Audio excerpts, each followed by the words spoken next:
परमिता शतपथी प्राप्ति गल्प पुस्तक 2016 केन्द्र साहित्य एकाडेमी। गायत्री सराफ इटाभाटीर शिल्पी गल्प पुस्तक 2017 केन्द्र साहित्य एकाडेमी। दाशरथी दास प्रसंग पुराणा भावना नुआ प्रबंध पुस्तक 2018 केन्द्र साहित्य एकाडेमी। तरुणकांती मिश्र भास्वती गल्प पुस्तक 2019 केन्द्र साहित्य एकाडेमी।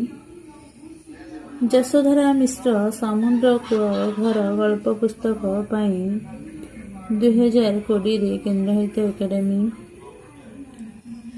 हृषिकेश मल्लिक सरी जाइथिबा अपेरा कविता संकलन 2021 केन्द्र साहित्य एकाडेमी। गायत्री बाला पंडा दयानिधि कविता संकलन 2022 केन्द्र साहित्य एकाडेमी पुरस्कार।